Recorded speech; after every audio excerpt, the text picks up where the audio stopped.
Dear students, welcome back to our channel Gyan Lab once again. तो आज हम आपके लिए लेकर आए हैं कंट्रोल एंड कोऑर्डिनेशन का next session.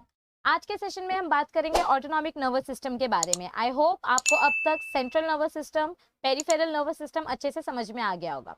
Central nervous system में दो ऑर्गन्स होते हैं, ब्रेन और स्पाइनल कॉर्ड। ब्रेन के तीन पार्ट्स होते हैं, fore brain, mid brain, hind brain, जो हम डिटेल में देख चुके हैं। फिर हमने देखा स्पाइनल कॉर्ड के बारे में, स्पाइनल कॉर्ड का स्ट्रक्चर हमने देखा, फिर उसका टीएस हमने पढ़ा। ठीक है, तो आई होप आपको सेंट्रल नर्वस सिस्टम में कोई तकलीफ नहीं होगी, अच्छे से समझ में आ गया होगा सारा सेशन। फिर हमने देखा peripheral nervous system. Peripheral nervous system central nervous system से ही बनता है और ऑटोनॉमिक नर्वस सिस्टम भी सेंट्रल नर्वस सिस्टम से ही बनता है, बस ये डायरेक्टली ऑर्गन तक जाके कनेक्ट होता है, इसीलिए इनको नाम दिया गया है पेरिफेरल नर्वस सिस्टम और autonomous nervous system. Autonomous nervous system specially उन ऑर्गन से कनेक्टेड होता है जो सेल्फ रेगुलेटिंग ऑर्गन्स होते हैं। कौन से ऑर्गन्स होते हैं? सेल्फ रेगुलेटिंग ऑर्गन्स होते हैं। ओके, तो आज हम पढ़ने वाले हैं ऑटोनॉमिक नर्वस सिस्टम के बारे में। ऑटोनॉमिक नर्वस सिस्टम का हमको क्या इंट्रोडक्शन दिया गया है यहाँ पर?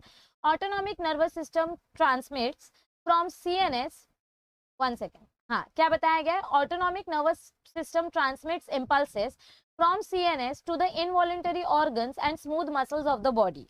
यानी कि हमारा जो ऑटोनॉमिक नर्वस सिस्टम है, सेंट्रल नर्वस सिस्टम से सिग्नल लेकर, इम्पल्स मतलब क्या होता है? सिग्नल लेना। तो सेंट्रल नर्वस सिस्टम से सिग्नल लेकर इनवॉलंटरी ऑर्गन्स तक पहुंचाने का काम। बॉडी के इनवॉलंटरी ऑर्गन्स कौन से हैं? हार्ट, लंग्स, किडनी, ऐसे बहुत सारे ऑर्गन्स हैं जो सेल्फ रेगुलेटिंग है, ऑटोरिदमिक है। ओके, इन ऑर्गन्स को हम बोलते हैं सेल्फ रेगुलेटिंग, इनवॉलंटरी या smooth muscles of the organ. Okay, तो देखो यहाँ पर आपको एक डायग्राम मैंने दिखाया, ये आपके टेक्स्ट बुक का ही डायग्राम है। हर बार हम अलग अलग डायग्राम्स देखते हैं, लेकिन इस बार हम टेक्स्ट बुक के डायग्राम देख के ही समझेंगे। बहुत ब्यूटीफुल, मुझे इससे बेटर डायग्राम गूगल पे मिला ही नहीं, टेक्स्ट बुक में ही बहुत अच्छा डायग्राम दिया गया है। तो ऑटोनॉमिक नर्वस सिस्टम के दो पार्ट्स हैं, एक सिंपैथेटिक नर्वस सिस्टम और एक पैरासिम्पैथेटिक नर्वस सिस्टम। सब हम डिटेल में पढ़ेंगे। सिर्फ एक चीज ध्यान दो यहाँ पे कि ये देखो, ये जो आपका ब्रेन है और ये जो आपका स्पाइनल कॉर्ड है, ये ब्रेन और स्पाइनल कॉर्ड मिलके क्या बनाते हैं? ब्रेन प्लस स्पाइनल कॉर्ड मिलकर हमारा क्या बनाते हैं? They make central nervous system. तो सेंट्रल नर्वस सिस्टम से जो नर्व्स निकलती हैं वो पेरिफेरल नर्वस सिस्टम बनाती हैं। और पेरिफेरल नर्वस सिस्टम की स्पेशल नर्व्स, क्या कहा मैंने बच्चों यहाँ पर? पेरिफेरल नर्वस सिस्टम में, पेरिफेरल नर्वस सिस्टम में दो टाइप की नर्व्स हमने देखी, एक क्रेनियल नर्व्स और एक स्पाइनल नर्व्स। क्रेनियम से टोटल 12 पेयर्स निकलते हैं और स्पाइनल नर्व्स टोटल 31 पेयर्स की होती हैं। ओके, तो इन नर्व्स में से स्पेशल पेरिफेरल नर्व्स जो हैं, मतलब कुछ क्रेनियल और कुछ स्पाइनल नर्व्स में से स्पेशल नर्व्स निकल के ऑटोनॉमिक नर्वस सिस्टम का पार्ट बनाती हैं और उन नर्व्स को हम बोलते हैं ऑटोनॉमिक नर्व्स या पेरिफेरल नर्व्स जो ऑटोनॉमिक ऑर्गन से कनेक्टेड है। तो चलिए आगे का इंट्रोडक्शन देखते हैं। अब आगे के इंट्रोडक्शन में हमको क्या बताया गया? Autonomic nervous system consist of a special set of peripheral nerves. बार बार मैं आपको ये चीज रिपीट करके बता रही हूँ कि ऑटोनॉमिक नर्वस सिस्टम में जो सिग्नल आता है वो कहाँ से आता है? सेंट्रल नर्वस सिस्टम से। तो सेंट्रल नर्वस सिस्टम कौन है? ब्रेन और spinal cord.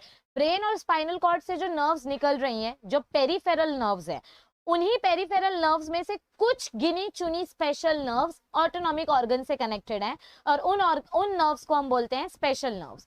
So ANS consists of special set of peripheral nerves that connect or regulate the activities of involuntary organs.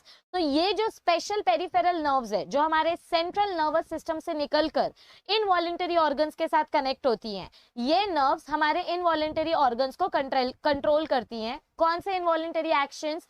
जैसे कि cardiac muscles, smooth muscles, glands, etcetera etcetera. जो body में involuntary organ है उस organ को control करने का काम होता है एएनएस का। किसका काम होता है? ऑटोनॉमिक नर्वस सिस्टम का। In this impulses are conducted from central nervous system. देखो इम्पल्स कहाँ से आ रहा है? इम्पल्स सेंट्रल नर्वस सिस्टम से आ रहा है। कहाँ से आ रहा है? देखो, ब्रेन से आए या स्पाइनल कॉर्ड से आए, दोनों सेंट्रल नर्वस सिस्टम का पार्ट है। तो इम्पल्स सेंट्रल नर्वस सिस्टम से आ रहा है with the help of nerves. ये देखो, ये जो स्पेशल नर्व्स, रुको यहाँ पे देखो, ये जो स्पाइनल कॉर्ड से स्पेशल नर्व्स निकल रही हैं, इनको हम बोलते हैं पेरिफेरल नर्व्स। इनको हम क्या बोलते हैं बच्चों? ये जितनी भी नर्व्स निकल रही हैं इनको हम बोलते हैं पेरिफेरल नर्व्स। इनको हम क्या बोलते हैं? Peripheral nerves. और आपके क्रेनियम से भी कुछ नर्व्स निकल रही हैं। देखो यहाँ पे, ये देखो क्रेनियल रीजन से भी कुछ नर्व्स निकल रही हैं और इनको भी हम बोलते हैं पेरिफेरल नर्व्स। पेरिफेरल नर्व्स दो तरीके की होती हैं, जो ब्रेन से निकलती है उनको हम बोलते हैं क्रेनियल नर्व्स, जो स्पाइनल कॉर्ड से निकलती हैं उनको हम बोलते हैं स्पाइनल नर्व्स। ओके, तो ऑटोनॉमिक नर्वस सिस्टम में मैसेज कहां से आता है, इंपल्स कहां से आता है? सेंट्रल नर्वस सिस्टम से। सेंट्रल नर्वस सिस्टम से नर्व्स निकलती हैं और वो इंपल्स हमारे ऑर्गन तक लेकर आती है। देखो कोई भी नर्व कैसे बनती है, देखो मैं यहाँ पे आपको बताती हूँ कोई भी नर्व कैसे बनती है। समझो ये एक न्यूरॉन, ये उसका एक्सॉन वाला पार्ट, तो यहाँ पे ऐसे बंडल ऑफ माइलिनेटेड शीट, फिर ये दूसरा न्यूरॉन, ठीक है, ये दूसरा न्यूरॉन, फिर ये उसका एक्सॉन वाला पार्ट, करेक्ट है, फिर ये तीसरा न्यूरॉन, ये उसका एक्सॉन वाला पार्ट, ठीक है। वो मुझे जगह नहीं थी वहां पर इसलिए मैंने ऐसे बनाया। तो ऐसे करते करते करते करते बिलियंस ऑफ न्यूरॉन्स कनेक्ट होके एक नर्व बनाते हैं। बिलियंस ऑफ न्यूरॉन्स कनेक्ट होके क्या बनाते हैं? एक नर्व बनाते हैं। तो यहाँ पर हमको यही दिखाई दे रहा है ना कि यहाँ से नर्व्स निकल रही हैं। क्या निकल रही हैं? नर्व्स निकल रही हैं। और नर्व्स के कौन से पार्ट कनेक्ट हो रहे हैं? एक्सॉन का पार्ट कनेक्ट हो रहा है आपके ऑर्गन से। तो देखो ये जो लाइन मैं पढ़ने जा रही हूँ, इस लाइन को पढ़ के ज्यादा कंफ्यूज नहीं होना है। क्या दिया गया है हमको, पहले ये स्टेटमेंट पढ़ लेते हैं। In this impulses are conducted from central nervous system। इतना समझ लो कि ऑटोनॉमिक नर्वस सिस्टम में इंपल्स कहां से आता है? सेंट्रल नर्वस सिस्टम से आता है। किसके पास जाता है? इनवॉलेंटरी ऑर्गन्स के पास जाता है। तो impulses are conducted from central nervous system by an axon that synapses with an autonomous ganglion। मतलब हमको क्या बोला गया है कि आपको जो भी इंपल्स आ रहा है सेंट्रल नर्वस सिस्टम से, सेंट्रल नर्वस सिस्टम से जो भी इंपल्स आ रहा है वो गैंग्लियन के पास जा रहा है। किसके पास जा रहा है? गैंग्लियन के पास जा रहा है। स्पाइनल कॉर्ड के जस्ट बाजू में आपको एक गैंग्लियन देखने को मिलता है। इसको हम बोलते हैं चेन ऑफ सिंपैथेटिक गैंग्लियन। इसको हम क्या बोलते हैं? Chain of sympathetic ganglion. मैंने आपको पहले ही बोला ऑटोनॉमिक नर्वस सिस्टम दो पार्ट्स में डिवाइडेड है, एक सिंपैथेटिक नर्वस सिस्टम और एक पैरासिम्पैथेटिक नर्वस सिस्टम। तो स्पाइनल कॉर्ड से जितनी भी नर्व्स निकल रही हैं, ध्यान से सुनो मैं क्या बोल रही हूँ। स्पाइनल कॉर्ड से जितनी भी नर्व्स निकल रही हैं वो सारी नर्व्स पहले गैंग्लियन के पास जाती हैं। ये जो यहाँ पे आपको दिखाई दे रहा है ऐसे बड़ा सा structure, this is your ganglion. तो स्पाइनल कॉर्ड से जितनी भी नर्व्स निकलेंगी वो सारी की सारी नर्व्स पहले गैंग्लियन के पास जाएंगी और ये गैंग्लियन स्पाइनल कॉर्ड के एकदम नजदीक प्रेजेंट है। और पैरासिम्पैथेटिक नर्वस सिस्टम में क्या होता है, जितनी भी नर्व्स आपके ब्रेन से निकल रही हैं, जितनी भी नर्व्स आपके ब्रेन से निकल रही हैं वो नर्व्स भी पहले गैंग्लियन के पास जाती हैं। लेकिन पैरासिम्पैथेटिक वाले नर्व्स का जो गैंग्लियन होता है वो ऑर्गन के पास होता है। देखो सिंपैथेटिक वाला जो गैंग्लियन है सिंपैथेटिक नर्वस सिस्टम में, स्पाइनल कॉर्ड के बाजू में जो गैंग्लियन है वो गैंग्लियन स्पाइनल कॉर्ड के नजदीक है और ऑर्गन से दूर है। मतलब सिंपैथेटिक नर्वस सिस्टम में गैंग्लियन और ऑर्गन के बीच में डिस्टेंस बहुत ज्यादा है। और पैरासिम्पैथेटिक नर्वस सिस्टम में क्या देखा जाता है कि पैरासिम्पैथेटिक नर्वस सिस्टम में जो ऑर्गन्स है इन ऑर्गन्स के अंदर ही गैंग्लियन प्रेजेंट होता है। तो यहाँ पर आपके सेंट्रल नर्वस सिस्टम और गैंग्लियन के बीच का डिस्टेंस लंबा है लेकिन गैंग्लियन और ऑर्गन के बीच का डिस्टेंस छोटा है। मतलब देखो एक सिंपल सा एग्जांपल देती हूँ आपको। समझो कि ये आपका फाइनल फिनिशिंग लाइन है, ये अपना क्या है? फाइनल फिनिशिंग लाइन है, ठीक है। ये आपका स्टार्टिंग लाइन है, ये आपका क्या है? स्टार्टिंग लाइन है, रेस का स्टार्टिंग लाइन है। कुछ बच्चे फिनिशिंग लाइन के नजदीक खड़े हैं तो फिनिशिंग लाइन और बच्चों के बीच का डिस्टेंस कम होगा और स्टार्टिंग लाइन और बच्चे के बीच का डिस्टेंस ज्यादा होगा क्योंकि ये फिनिशिंग लाइन के पास है। और कुछ बच्चे ऐसे होते हैं, स्टार्टिंग लाइन के पास नजदीक होते हैं बट फिनिशिंग लाइन से बहुत दूर होते हैं। तो ये जो सेकंड वाला एग्जांपल है, ये सेकंड वाला एग्जांपल है सिंपैथेटिक नर्वस सिस्टम का। वो स्टार्टिंग लाइन के पास कनेक्टेड है क्योंकि स्टार्टिंग लाइन से उनको सिग्नल मिलेगा। यानी ये जो गैंग्लियन है ये गैंग्लियन स्पाइनल कॉर्ड के पास है। तो स्पाइनल कॉर्ड और गैंग्लियन के बीच में जो नर्व्स है इनका डिस्टेंस बहुत छोटा होगा।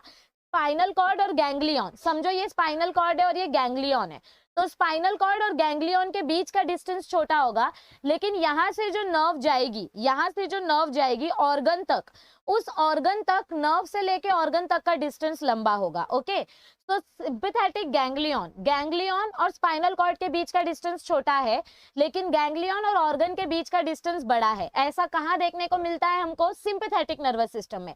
और पैरासिम्पैथेटिक नर्वस सिस्टम में इसका उल्टा, आपका जो सेंट्रल नर्वस सिस्टम है, मतलब ब्रेन पकड़ लो या स्पाइनल कॉर्ड ले लो, आपके स्पाइनल कॉर्ड या ब्रेन से जो नर्व्स निकलेंगी, ये नर्व सीधा ऑर्गन तक जाएंगी, क्योंकि ऑर्गन का जो गैंग्लियन है वो ऑर्गन के अंदर प्रेजेंट है।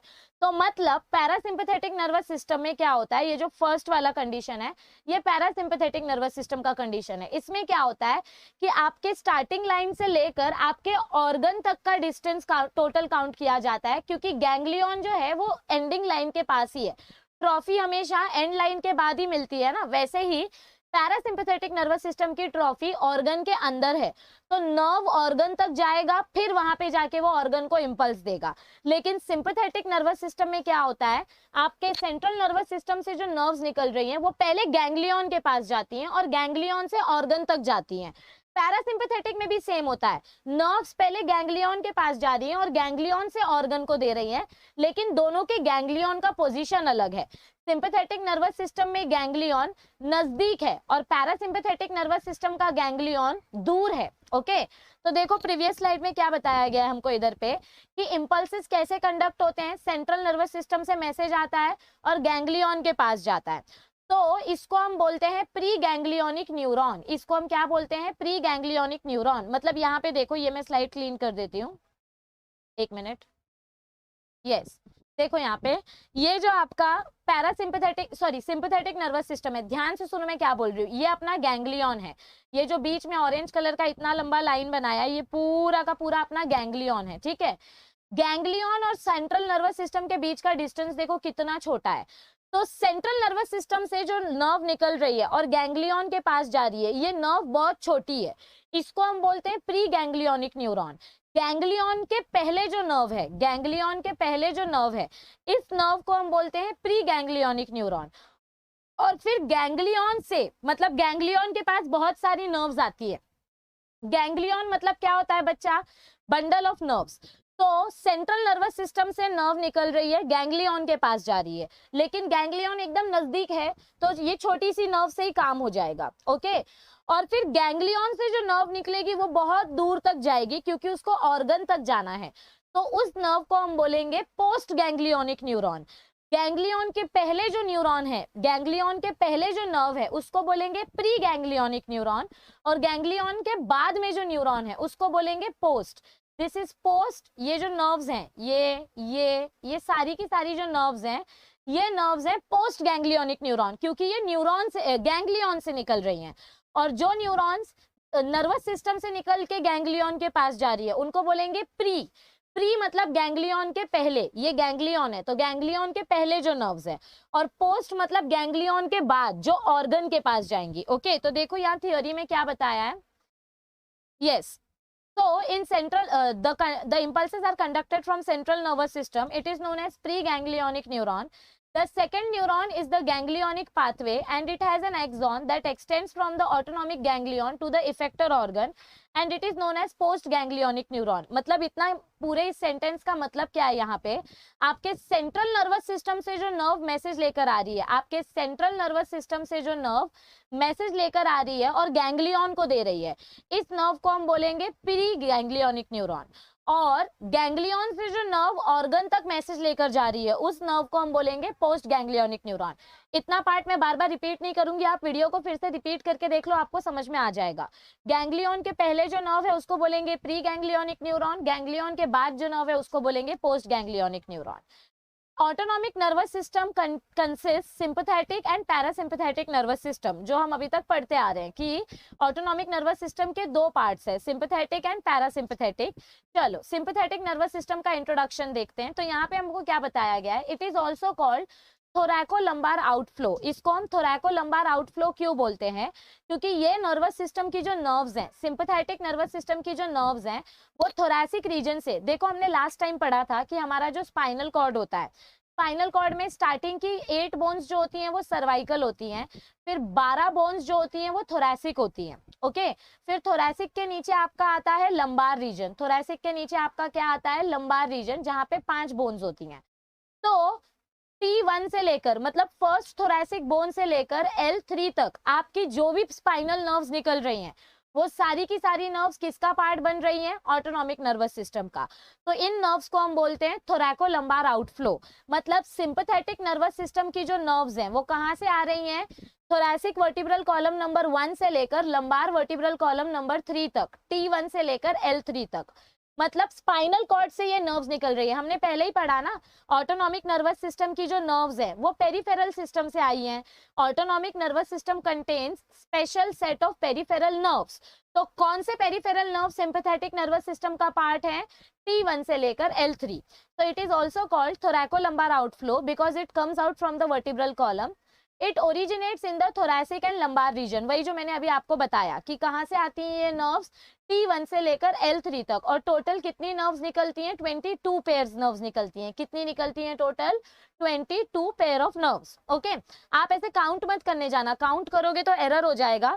वो कुछ नर्व्स इनबिल्ट होती हैं जो यहाँ पे ड्रॉ करके नहीं दिखाई जा सकती, वो सिर्फ ह्यूमन एनाटॉमी, जब आप स्पाइनल कॉर्ड कट करके देखोगे तभी आपको वो एग्जैक्ट कैलकुलेशन समझ में आएगा।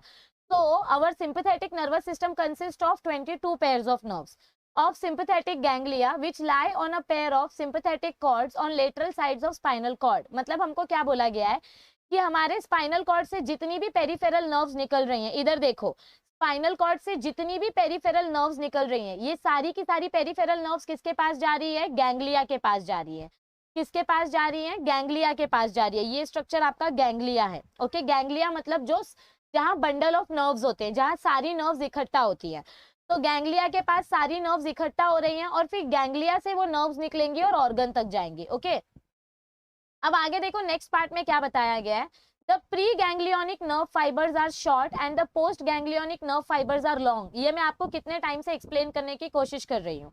आपकी जो प्री गैंग्लियोनिक नर्व्स हैं, मतलब ये गैंग्लियन के पहले जो नर्व्स हैं वो छोटी है, क्योंकि स्पाइनल कॉर्ड और गैंग्लियन के बीच का डिस्टेंस कम है। लेकिन गैंग्लियन और ऑर्गन के बीच का डिस्टेंस लंबा है, इसीलिए पोस्ट गैंग्लियोनिक नर्व लंबी होंगी और प्री गैंग्लियोनिक नर्व छोटी होंगी। So the pre-ganglionic nerve fibers are short and the post-ganglionic nerve fibers are long. Adrenaline and noradrenaline is produced at the terminal ends of post-ganglionic nerve fibers at the effector organ.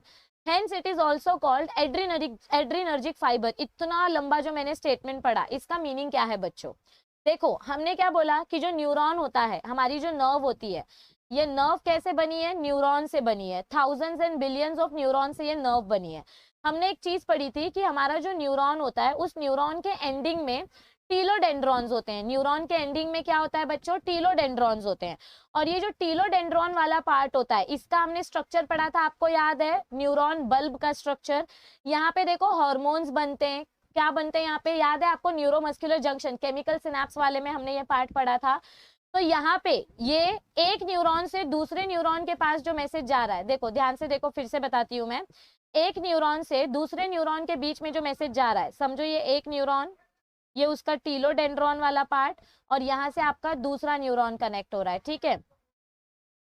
Okay, तो ये neuron number 1 से neuron number 2 के पास जो message आ रहा है, इसके अंदर जो केमिकल्स बन रहे हैं वो केमिकल सिग्नल्स शिफ्ट होते हैं एक न्यूरॉन से दूसरे न्यूरॉन तक, और ऐसा करते करते करते करते फाइनली ये मैसेज आपके ऑर्गन तक पहुंचता है। ओके, तो यहाँ पे क्या बोला गया है, जो हमारे पोस्ट गैंग्लियोनिक नर्व फाइबर होती है, मतलब ये वाली नर्व फाइबर्स जो गैंग्लियन से निकल के ऑर्गन तक जाती हैं, ये जो पोस्ट गैंग्लियोनिक नर्व फाइबर्स होती है, इनका जो एंडिंग पार्ट होता है, इन न्यूरॉन्स का जो एंडिंग पार्ट होता है, वहां पे 2 हार्मोन्स बनते हैं। कौन से 2 हार्मोन्स बनते हैं स्पेशली, एड्रेनलिन एंड नॉरएड्रेनलिन। ये 2 हार्मोन्स बेटा एक्साइटमेंट वाले हार्मोन्स है। कौन से 2 हार्मोन्स बोले जाते हैं इनको, एक्साइटमेंट हार्मोन्स। ओके, तो हमारी जो नर्व है, पोस्ट गैंग्लियोनिक नर्व है, पोस्ट गैंग्लियोनिक नर्व के एंडिंग में हार्मोन्स बनते हैं।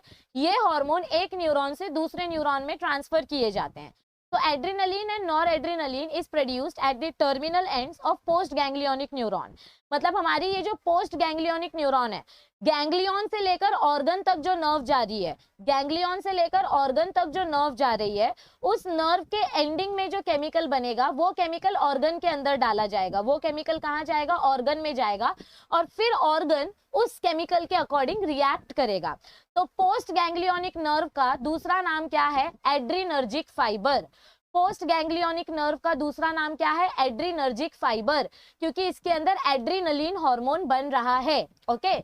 Sympathetic nervous system controls body activities during emergency. ये दो हार्मोन जो होते हैं इनको हम एक्साइटमेंट हार्मोन भी बोलते हैं और इमरजेंसी हार्मोन भी बोलते हैं।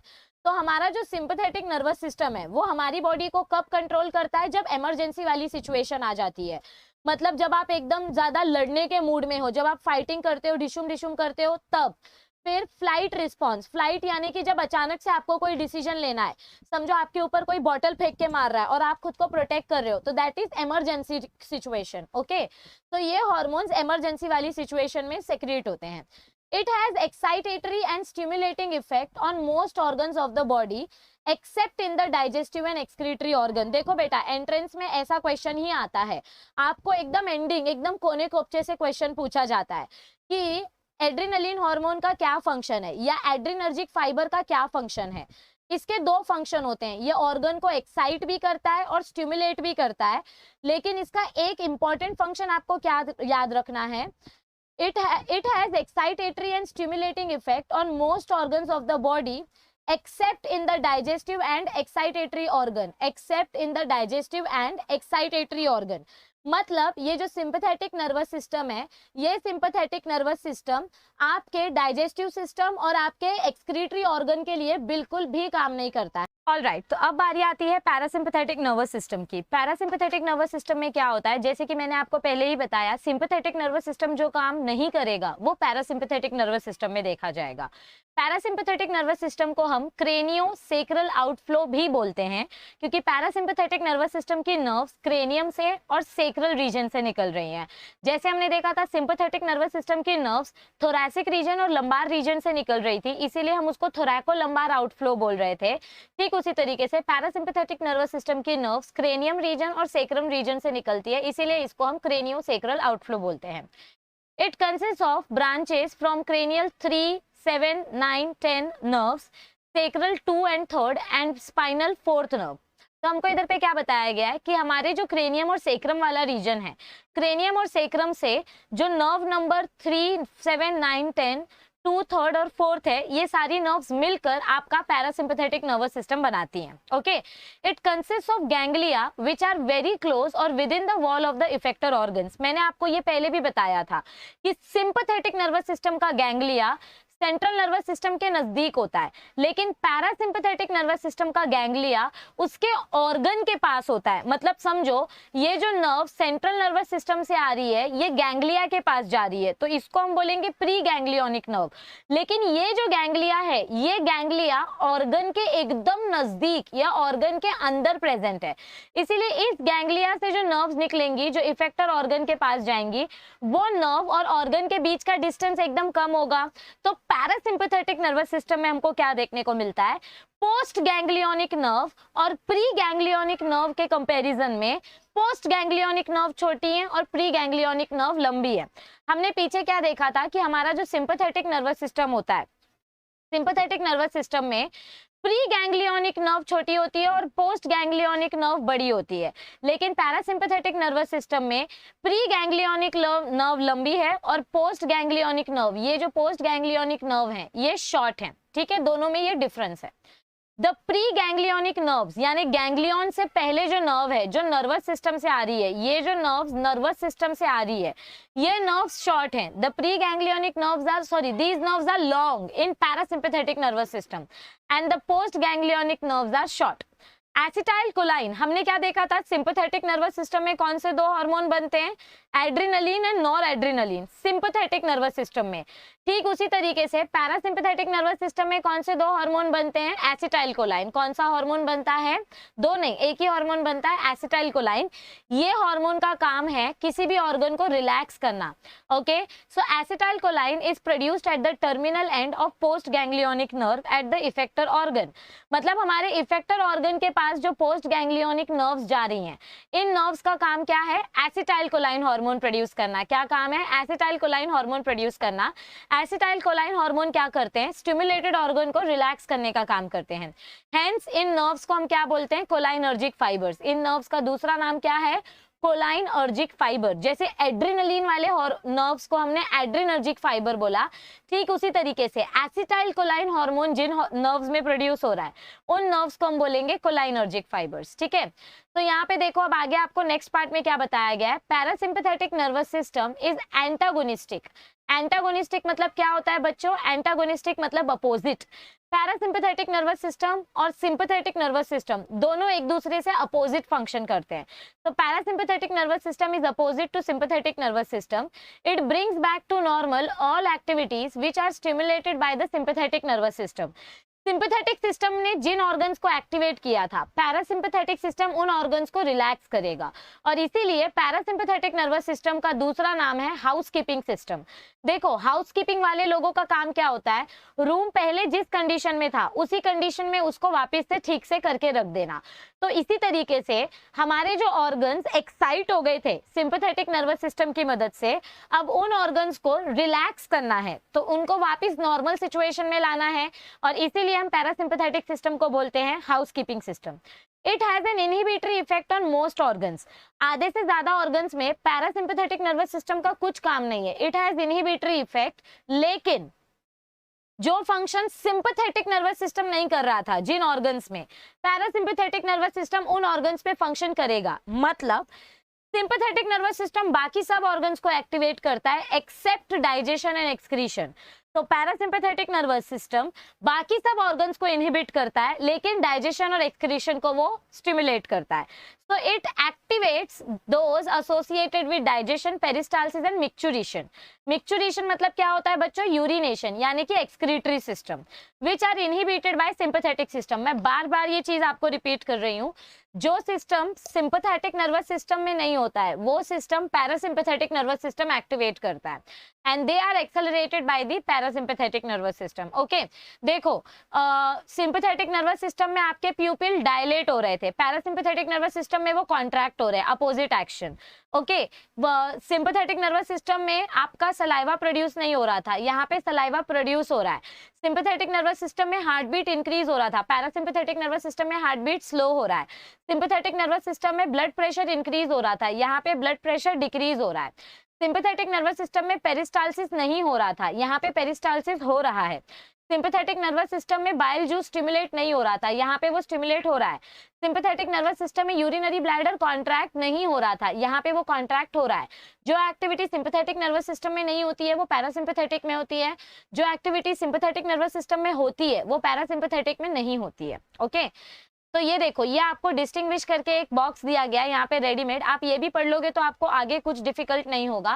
तो आपको यहाँ पर कुछ ऑर्गन्स दिए गए हैं और ये बताया गया है कि सिंपैथेटिक नर्वस सिस्टम किसमें एक्टिविटी दिखाता है और किसमें नहीं दिखाता है। हार्ट बीट इंक्रीज करने का काम सिंपैथेटिक सिस्टम का होता है, उसका डिक्रीज करने का काम पैरासिम्पैथेटिक सिस्टम का होता है। ब्लड वेसल्स को कॉन्ट्रैक्ट करने का काम सिंपैथेटिक सिस्टम करता है, डायलेट करने का काम पैरासिम्पैथेटिक। ब्लड वेसल्स कॉन्ट्रैक्ट होंगे तो ब्लड प्रेशर बढ़ेगा, ब्लड प्रेशर बढ़ाने का काम सिंपैथेटिक सिस्टम कर रहा है, ब्लड प्रेशर डिक्रीज करने का काम पैरासिम्पैथेटिक कर रहा है। प्यूपिल ऑफ द आई, आपकी आंखें जो बड़ी हो जाती हैं तो वो बड़ी करने वाला एक्शन कौन करता है, सिंपैथेटिक नर्वस सिस्टम, लेकिन उसको वापस नॉर्मल रिलैक्स कंडीशन में लाने का काम कौन करता है, पैरासिम्पैथेटिक। गैस्ट्रोइंटेस्टिनल मूवमेंट्स यानी कि आपकी digestion activity, sympathetic nervous system digestion activity support नहीं करता है तो पैरासिम्पैथेटिक सिस्टम उसको सपोर्ट करता है। यूरिनरी ब्लैडर को हमारा जो सिंपैथेटिक सिस्टम है वो कॉन्ट्रैक्ट नहीं करता है, वो रिलैक्स कर देता है यूरिनरी ब्लैडर को, लेकिन पैरासिम्पैथेटिक सिस्टम उसको कॉन्ट्रैक्ट करता है ताकि यूरिन बाहर निकल सके। और यहाँ पर आपको लास्ट में क्या बताया गया है, the answers to all the questions are presence of sensory system in our body. ये सारे के सारे सिस्टम हमारी बॉडी में क्यों हो पा रहे हैं, क्योंकि हमारी बॉडी को सेंसेशन मिलता है। और हमारी बॉडी को सेंसेशन किसकी मदद से मिलता है, सेंसरी सिस्टम की मदद से। आपके सिलेबस में ईयर्स और आईज दो सेंसरी ऐसे रिसेप्टर्स बताए गए हैं जो सिंपल से लेकर कॉम्प्लेक्स स्ट्रक्चर्स एक्सप्लेन किए गए हैं, लेकिन इस साल 2021 के बच्चों के लिए ये पार्ट डिलीटेड है। आईज और ईयर्स का पार्ट सिर्फ 2021 के बच्चों के लिए डिलीटेड है। जो 2021 में बोर्ड्स अपीयर कर रहे हैं उनके लिए डिलीटेड है। जो 2022 में बोर्ड्स अपीयर करेंगे उनको ये टॉपिक पढ़ना होगा, तो तब मैं आपको ये एक्सप्लेन करूंगी, ठीक है। तो सेंसरी रिसेप्टर्स वाला पार्ट आपको बिल्कुल नहीं पढ़ना है, 4 से 5 पेजेस आपको बिल्कुल नहीं पढ़ने हैं। उसके आगे का जो पेज है, साइकोलॉजिकल फिजियोलॉजिकल डिसऑर्डर्स जो है, केमिकल कोऑर्डिनेशन जो है, अब उसके आगे वो पढ़ना है, ठीक है। तो अगर आपको ये वीडियो अच्छी लगे तो प्लीज बच्चों लाइक कर देना। आपने अभी तक अपने फ्रेंड्स के साथ अगर शेयर नहीं किया है तो अपने फ्रेंड्स के साथ इस वीडियो को शेयर करो, अपने व्हाट्सएप स्टेटस पे ये वीडियो रखो ताकि ज्यादा से ज्यादा बच्चों तक ये चैनल पहुंच सके। और अगर खुद सब्सक्राइब नहीं किया तो सब्सक्राइब करो और फ्रेंड्स को भी सब्सक्राइब करने को बोलो। 11th स्टैंडर्ड का सिलेबस हमने बायो और फिजिक्स का स्टार्ट कर दिया है।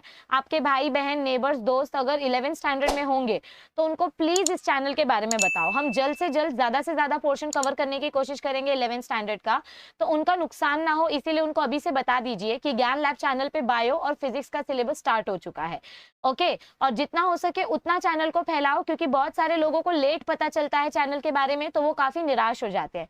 आपको इधर उधर किसी भी न्यूज पे कुछ भी बिलीव नहीं करना है, अब आपको सिर्फ पढ़ने का काम करना है।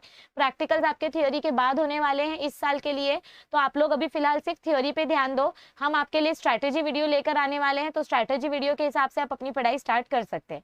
चलिए बने रहिए ज्ञान लैब चैनल के साथ, पढ़ते रहो, तबियत का ध्यान रखो, बीमार नहीं पड़ना है और अच्छे मार्क्स लाके पास होना है। अपना ध्यान रखो, चैनल को शेयर करो, सब्सक्राइब करो और हमें सपोर्ट करते रहो। मिलते हैं जल्दी। Thank you, see you soon, stay tuned.